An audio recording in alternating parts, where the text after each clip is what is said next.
The heart monitor kept time like a tired metronome beside her. The room held that particular hush hospitals get in the late afternoon, when the air conditioner lifts and settles and the hallway speaks in soft shoes. The light lay thin across the blanket. A chair had been dragged too close to the bed, the rubber foot catching on tile, and then it had not been moved again. Johnny Cash sat forward in that chair with both hands wrapped around the bed rail as if it might pull him under if he let go. The antiseptic smell hung close to the throat. A nurse had set a foam cup of ice water on the tray. It sweated and did not move. He looked at June. The word "looked" does not hold what that meant, not in that room. Her face was quiet in a way that felt like the very center of their house had exhaled and gone still. A loose wisp of gray hair curled along her temple, where a nurse had tucked it back and the curl had untucked itself, because some things do not stay where you put them. The Bible. They had kept in the room. They opened to a psalm. Neither of them would have quoted to an audience. He breathed through his mouth for a moment because the nose was not pulling enough air. "What do you say when the person who steadied you cannot answer back?" He had been a loud man all his life in one way or another. He had gathered crowds with 3 chords and a confession and dared the darkness to step closer. This room did not want daring. It wanted quiet. He could give it that much. He reached his thumb to the sheet just under her wrist bone and pressed where he knew her pulse would be if the machines were not counting what the Lord had made. He spoke her name once just to see how it fit in the air here. It fit. It had always fit. It would always fit. "In the next 21 minutes, you will see." The moment he leaned and spoke the one sentence no nurse ever repeated. The breath he took before that changed nothing and changed everything. The cost of that breath cannot be measured by machines. The stakes were not about fame, or the smell of sawdust and cotton, or even the 1,000 miles and the years behind them. The stakes lived in his chest and her quiet hand, and the way a man chooses to love when love costs him the most ordinary thing of all, his say-so. A nurse came to the threshold and did not cross it. People learn to read a room when they spend their lives around passing and recovery. She did not ask if he needed anything. She did not touch a button. She looked to his face and then to June's, and she understood she was not part of what was being done here.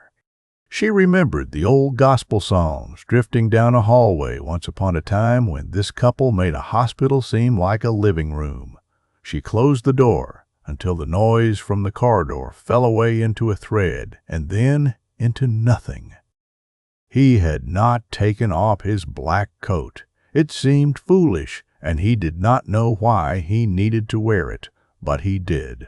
Maybe because he could not go on stage for her. And a man wears what he wears when he needs to feel like himself. The coat settled at his elbows, creased and soft at the cuffs, and he could smell the ghost of old tobacco in the fabric from a time before he knew better. A cup of ice water sweated on the tray and did not move. He spoke softly, a prayer without the shape of a prayer. He did not ask for miracles. He had, in other rooms, asked and pleaded and bargained, and then he had folded his hands because that was all that was left. This was not that. This was a man talking to his wife, not to heaven. Heaven already knew. He told her about nothing that mattered outside this room. No business, no shows, no visitors waiting to be told.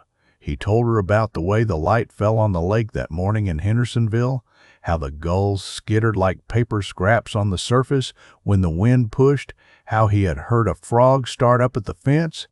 Useless details, a man might think, but not useless here. This is what love sounds like when it runs out of big words. You will hear the breath he takes before he speaks. He remembered the first time he had seen her cry without making a sound. That was years ago, before the paying world decided to take their sorrow as a kind of entertainment. She had held a paper cup in a green room and stared into it like maybe a word had sunk to the bottom and she could read it if the surface would stop shivering. He had reached out then and not known what to do with his hand. Men learn slow. They learn, if they are blessed, because someone stays and teaches them. Who was he without the woman who had taught him how to stay? June's mother had shown her daughters what it meant to be steady when the bus was late and the crowd was thin and a string broke and someone had to keep the song alive with one less voice. He had watched that. He had watched the way June could bend a room into gentleness without softening a single truth. She could cut a man down to his pride and then hand him his own heart, cleaned and shining. He had taken that from her more than once. He had needed it. He needed it now more than he had ever needed anything, and she was not available to teach him any more than she already had. The teaching was done. He looked to the wall where the light had climbed an inch and then stopped. Morning had been a year long. Afternoon was a cliff. He tasted the little bitter edge in his mouth that had never truly left him. Not in all the years of right choices and right prayers and songs sung from a place that hurt less than it used to. He knew what the sentence would cost. Words always cost him, even when he looked like he was throwing them for free across a stage. They had cost him rooms and daughters and nights on a kitchen floor and the look on a father's face he could not satisfy. They had bought him nothing. He wanted more than the look in this woman's eye when he managed to be the man she believed was under all that noise. A second nurse entered with practiced quiet, checked a number, checked a tube, did not look at him long. She could feel his eyes on the work and did not want him to feel. She had allowed her own work to be a trespass. She checked one more thing. She did not need to check and left. He thought about the way country people keep watch when someone is fading. Coffee, chairs dragged, half-remembered hymns that are old friends in the mouth. He thought about how many times he had walked into a church and felt himself placed by women who knew where to sit, a man with his hat in his hands. He had no hat now. He had a rail and a hand that remembered the weight of a guitar and led instead with a thumb on thin cotton. He let a silence fill the next long measure of the song that was this room. The machines made their small comments. The light commented without caring who heard it. His own breathing counted and recounted. The memory of a boy in Arkansas kept trying to walk in, but he would not let that boy sit in this chair. This was not about that boy and the sawmill and the ache that never stopped. That ache would have asked for something here that was not for asking. He was a man. He would not bargain. He would not make promises to God he could not keep. He would keep the only promise a man can keep at the last. I will love you, steady, even when steady looks like letting go. What looked like a man breaking was, in truth, a man keeping faith. He did not feel brave. He did not feel poetic. He did not feel like anyone who should have had a microphone in front of him. He felt like a husband who had spent his loud years and found out quiet was heavier. He touched the spot under June's wristbone again, not because he expected the machines to skip and call him a miracle worker, but because that was where he had learned to check that she was here, and he wanted to say with his touch what his mouth had not yet said, I am here. He thought of the day she had taken his chin in her hand, like a mother steadying a boy about to lie, and had said his name with the weight that makes a man pick a side of himself. He thought of the ring on his finger that had not always felt like a comfort, but now was the only small piece of certainty he possessed. He twisted it once and put his hand flat on the rail again. The ring was cool. The rail was colder. Letting go is a way of holding. He nearly spoke then, and then did not. The first almost sentence would have been for himself. He set that one aside. He knew better. He did not want a sentence designed to relieve his own ache, because that kind of sentence spills into the room and asks to be admired or pitied, and this room did not accept either currency. He waited for the sentence that would be true in the kind of way truth does not need to say its own name. He waited the way you wait for a melody to finish gathering itself before you touch the string. He told her about John Carter and how the boy had his mother's unshakable pilot light. He told her about a photograph he had seen of her when she was 21, and how, even then, you could see the force in her jawline that said she would not be moved by foolishness or weather.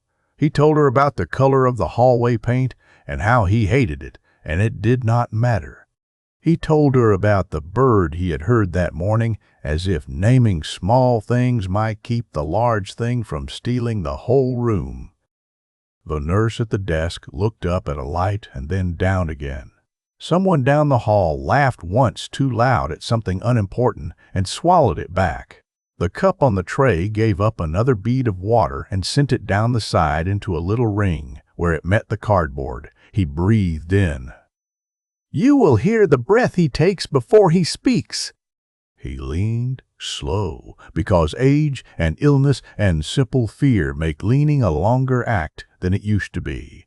His shoulder brushed the rail. The black coat pulled and then settled. His mouth came a little closer to the place where prayers sit when a person cannot answer you with words. No one writes down a sentence like that. No one asks a nurse to sign a sworn statement of syllables, and if they did, the kind of nurse you want in your room would refuse. A man's last sentence, not to the world but to his wife, belongs to the place he said it. He spoke one sentence. The nurses who heard it never repeated it to anyone. They held it like something you cannot spend and do not want to spend, even if you are poor. The room changed. People will tell you rooms cannot change, that plaster and air and flickering light do not possess this ability. But those people have not been present at the kind of moment that renames a space. The room did not grow brighter or darker. It did not tilt. It quieted further, as if the thing always wanted here had finally arrived and could rest now, and because it could rest, everything else could rest a notch deeper. He stayed lean close for one more breath and then another. He did not cry like in the movies. If a tear went anywhere, it went into the cloth of that blanket and stayed. He did not say thank you because he did not have to. He had been saying it with 1,000 small acts for years, and with 10,000 foolishnesses she forgave, and with the work he did to become someone he could show to her in daylight, without shame. He did not ask her to forgive him because a man knows, when forgiveness has been present long enough, that a last-minute request does not honor it. He did not quote a verse to prove he had religion. He had religion enough for this moment without a citation. He did not sing a chorus, though a chorus offered itself, a familiar one that always waits backstage in a man like him. He let the room be a room, and the whisper be the only show. A third nurse, younger than the first two, came by with a rolling cart and paused and breathed as if she had been running. She had not been running. She was careful with her face, the way women have to be in rooms like this, the way they have to tug the softness down so it does not spill where it is not wanted. She looked to him. He looked back. She understood that he had done the thing he had come to do, and that now her work might be asked of her again, or not yet. She understood that a man can change shape in an hour and be the same man as before, and also another. He placed his free hand over his own chest for a beat, as if to see if the instrument would still play when he touched it. It did. It did not sound like a show. It sounded like something tuned by weather and time and the hands of a woman who had learned him with patience and a little steel. He did not know what anyone in the hall thought of him now, and he did not care. He had been a man who cared fiercely and unwisely about what rooms thought. He had been a man who walked into rooms to take them and make them his. This room was never his. It was theirs, and now it was hers, and that made it holy ground. When a man loves a woman long, there are rehearsals he does not know he has done. The time he sat in a car outside a store and did not go in because she needed him to not go in. The time he said no to a yes that would have ruined him. The terrible hours he gathered himself back together because she said a sentence to him in a kitchen that would have sounded like judgment from anyone else, but sounded like love from her. Those rehearsals make it possible to sit and not rush, to stand and not perform, to speak one sentence and let it carry the freight of 1,000 days. He watched a small movement under the sheet, not a sign, not something you could put in a report, a tiny shift with no story attached, and he attached no story to it. He simply saw it and let it be what it was. He had learned that from her, too, to let a thing be exactly what it is and not ask it to be more to comfort you. He closed his eyes for a moment and saw the color red, the way a person does when the lids make the world a thin cloth. Behind that cloth was a lifetime of noise and a handful of true quiet places where he had found her waiting for him. He did not want to stand up. Standing up felt like permission for time to roll again. Sitting felt like he could keep the clock obedient. But you cannot bribe a clock. You can only choose what kind of man you are while it does its job. He pulled his chair an inch closer, and the rubber foot made the sound of a foot on a kitchen floor back home. He almost laughed at that, because grief is not rude, and sometimes it lets the old house come back for 1 second to help you breathe. He put both forearms on the rail and lowered his forehead to the back of his own hands. He spoke her name one more time, softer than before, as if the room had a baby sleeping in it he did not want to wake. He spoke his own, too, because a man needs to hear himself in a room where he might forget what his name is when the person who says it best cannot say it now. He told her in a few plain words what would happen next.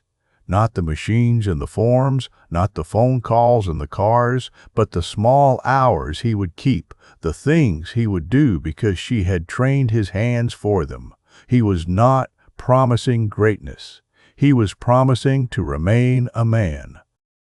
Somewhere a hymn walked by the room and did not come in. He let it keep walking. If it had come in, it might have made everything too pretty, and he wanted the rough wood and the creased coat and the old hands to be exactly as they were. He wanted the room to remember its own face without makeup. He breathed again and felt the strange peace that comes to a man when he has finally said the thing he came to say, and the thing has not destroyed him. It had not saved him either. It had placed him. He straightened by a hair's width. The sentence he had spoken went on ringing, not in the ears, but in the little center where courage and sorrow make their agreement. He thought for one foolish second about telling the nurses, "Thank you for keeping it, for holding the sentence the way you hold a communion cup and do not spill." He did not say it. He decided he would live like a thank you instead. He moved his thumb under that wrist bone again and then let his hand rest where it had been for so long. It felt like a habit he could have been born with. He looked at the Bible on the tray. He did not move it, did not put his hand on it, did not act a scene for himself that he might remember later with self-approval. He left it open to the page where it lay like an old friend asleep in a chair by the window. He thought not in words, but in the way men of his kind think when they use their bones to pray. If someone had asked him then if he still believed in mercy, he would have looked at them like they did not understand the question. Mercy had been sleeping in rooms with him for years. Mercy had made biscuits and laughed in kitchens and told him no and meant it and kept telling him yes by staying. He shifted his coat on his shoulder, and the cuff made a whisper where it met the rail. He stood, then changed his mind and sat again, then stood for real. The nurse opened the door and closed it with the care of someone who has learned not to make announcements with wood. He reached down and picked up the cup of water and set it down again because the cup did not need him. Nothing here needed him except the one thing only he could do. He had done it. He would do it again in the quiet of his heart when the night came on, and again after that, because some sentences do not stop even when the mouth does. He leaned one last time and placed his forehead lightly against the back of her hand. Not long, not a performance, just enough to make contact like a man testing a fence to know it will hold. He did not know what the next hour would hold, and he did not ask it to tell him. He knew what this one held. He knew the name of it. He knew the shape of it in his chest. He knew that he had not failed here, even if failure would be happy to tell him different tomorrow. He knew, and he did not need to rehearse it out loud, that the long staying had not been wasted. He lifted his head. He let his hand slip to the sheet and flatten there like a benediction delivered without words. He did not say his central truth again. He had already spoken it once. He did not need to remind the room, or his wife, or himself. He had learned the discipline of one sentence, rightly chosen. He turned to the chair and touched it with 2 fingers, as if to say to the simple thing that had held him, "Thank you." The nurse who had been there at the beginning returned and stood as still as furniture and as present as a sister. He took the breath that felt like a small burden and allowed it to become a small strength. He did not pray aloud. He did not make promises he could not keep without her. He stood there, and in the standing, he told the truth that would carry him through the door and back if needed. He held her by letting her go. He reached for the coat and did not put it on. He looked back at her and then to the window where the light had pulled itself down the wall. He did not try to fix the curl of hair by her temple because he had no right. He did not count, did not measure, did not reason with the air. He let the room be the room where a husband learned the heaviest part of love and was not crushed by it. He turned once more to her and then to the door and then to her again, and something in him settled like a body lowering into a pew. He walked nowhere yet. He simply stood, hands at his sides, ring glinting in that thin light, jaw set in a way that did not threaten anyone. He closed his eyes once and opened them, and the only change was inside him. He did not need anyone to witness it or to retell it later. He stood in the place he had been trained for. By every argument survived, and every prayer whispered, and every laugh after midnight that had put their house back together. He had been a boy. He had been an outlaw. He had been a singer. In this hour, he was a husband, and that was enough. He was the man she had taught him to be.